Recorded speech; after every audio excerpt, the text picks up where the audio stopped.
So it's been a while. You know, I ran out of books. I only have one book left that I scrounged to put together. I've ordered some books, so they'll be coming soon. So I'll be back to reading very soon. It's been quite a time. I'm sure um, everybody realizes that there's a lot of change in the air, which is very welcome and can be a little bit confusing for young children. But I just want to let you know I love you, and I'm here for you, Calvin and Rome and Easton and Raylan and Neela and Kaya and Gus and Vivian and Dominic and Cassis and Nona and Georgia and Cade and Winter. I'm here for you. If you need me, just find me on this channel. The people that I know, obviously, you know how to get in touch with me. The kids that I know and love. So let's sit back and find a comfortable place to let our imaginations go wild. Duke Ellington by Andrea Davis Pinkney, illustrated by Brian Pinkney. Thank you, Play Mountain, for another amazing book.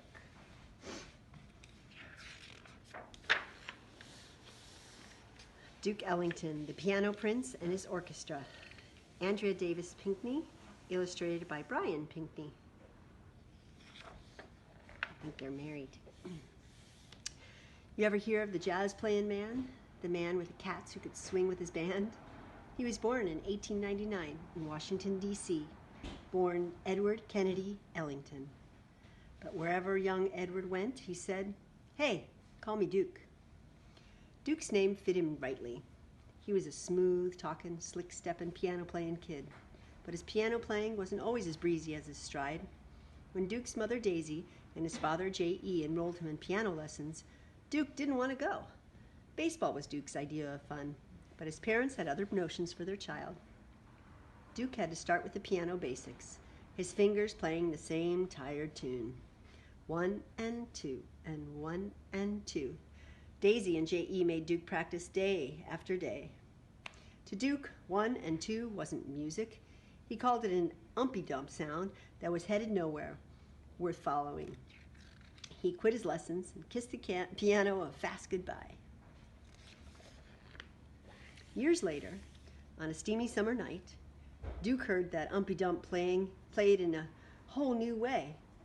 Folks called the music ragtime. Piano that turned Umpty-Dump into a soul-rousing rump. The ragtime music set Duke's fire to wiggling. Soon he was back at the piano, trying to plunk out his own ragtime rhythm. 1 and 2 and 1 and 2. At first, it was only the crude tinkling Duke knew. But with practice, all Duke's fingers rode the piano keys. Duke started to play his own made-up melodies. Whole notes, chords, sharps and flats, left-handed hops and right-handed slides. Believe it, man. Duke taught himself to press on the pearlies like nobody else could. His 1 and 2 Umpty-Dump became a thing of the past. Now playing the piano was Duke's all-time love. When Duke was 19, he was entertaining ladies and gents at parties, pool halls, country clubs, and cabarets. He had a fine-as-pie good looks and flashy threads. He was a ladies' man, with flair to spare. And whenever a pretty-skinned beauty leaned on Duke's piano, he played his best music, compositions smoother than a hairdo sleeked with pomade. It wasn't long before Duke formed his own small band, a group of musicians who played all over Washington, D.C. But soon they split the D.C. scene and made tracks for New York City, for Harlem, the place where jazz music ruled. They called themselves the Washingtonians and performed in all kinds of New York City honky-tonks, Barron's Exclusive, the Plantation, Ciro's, and the Kentucky Club. Folks got to know the band by name and came to hear them play. He sang, "All aboard," got all their instruments. Ooh, the Cotton Club. Then, on an autumn day in 1927, Lady Luck smiled pretty on the Washingtonians.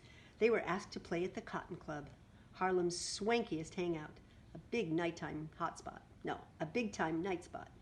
The Cotton Club became a regular gig for Duke and his band. They grew to 12 musicians and changed their name to Duke Ellington and his orchestra. Night after night, they played their music, which was broadcast live over the radio.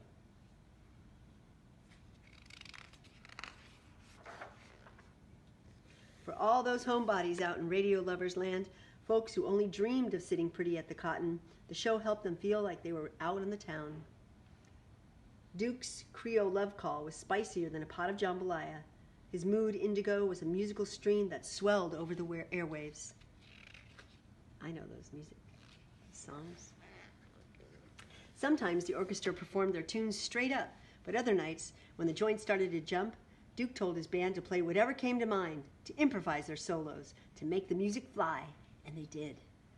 Each instrument raised its own voice. One by one, each cat took the floor and wiped it clean with his own special way of playing. Sonny Greer pounded out the bang of jump rope feet on the street with his snare drum, a subway beat on his bass drum, a sassy ride on his cymbal. Sonny's percussion was smooth and steady. Sometimes only his drumsticks made the music, cracking out the rattly beat of wood slapping wood. Along with Sonny, Joe Tricky Sam Nanton went to work on his trombone, sliding smooth melodic gold. He stretched the notes to their full tilt, pushing and pulling their tropical lilt.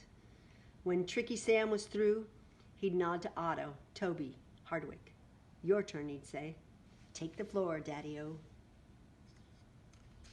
That's a hard instrument to play, trombone. Toby let loose on a sleek brass sax, curling his notes like a kite tail in the wind, a musical loop-de-loop with a serious twist. Last came James Bubber Miley, a one-of-a-kind horn player. He could make his trumpet wail like a man whose blues were deeper than the deep blue sea, to stir up the sound of his low moan horn. Bubber turned out a growl from way down in his throat. His gut bucket tunes put a spell on the whole room. Yeah, those solos were kicking. Hot buttered bop with lots of sassy cool tones. When the band did their thing, the Cotton Club performers danced the Black Bottom, the Fishtail, and the Susie Q. And while they were cutting the rug, Duke slid his honey-colored fingertips across the ivory 88s. The word on Duke and his band spread from New York to Macon to Kalamazoo and on to sunshiny Hollywood Hills. The whole country soon swung to Duke's beat. Once folks got a taste of Duke's soul-sweet music, they hurried to the record stores, asking, "Yo, you got the Duke? Slide me some King of the Keys, please. Gonna play me some of that Piano Prince and his band." People bought Duke's records, thousands of them. In 1939, Duke hired Billy Strayhorn, a musician who wrote songs. Billy became Duke's ace, his main man. Duke and Billy worked as a team. Together they composed unforgettable music. Billy's song, "Take the A-Train," is one of the greatest hits of 1941. Hear the dishes in the kitchen? With the tunes that he and Billy wrote, Duke painted colors with his band's sound. He could swirl the butterscotch tones of Tricky Sam's horn with the silver notes of the alto saxophones. And oh, those clarinets. Duke could blend their red-hot blips with a purple dash of brass from the trumpet section. In time, folks, and Duke Ellington's real instrument wasn't his piano at all. It was his orchestra. Most people called his music jazz, but Duke called it the music of my people. And to celebrate the history of African American people, Duke composed a special suite he called Black, Brown, and Beige, a suite that rocked the bosom and lifted the soul. Black, Brown, and Beige sang the glories of dark skin, the pride of African heritage, and the triumphs of black people from the days of slavery to the years of civil rights struggle. Duke introduced Black, Brown, and Beige at New York's Carnegie Hall, a symphony hall so grand that even the seats wore velvet. Few African Americans had played at Carnegie Hall before. Duke and his orchestra performed on January 23, 1943. Outside, the winter was cold and slapping, but inside, Carnegie Hall was sizzling with applause. Duke had become a master maestro. Because of Duke's genius, his orchestra now had a musical mix like no other. Now you've heard of the jazz playing man, the man with the cats who could swing with his band, King of the Keys, Piano Prince, Edward Kennedy Ellington, the Duke.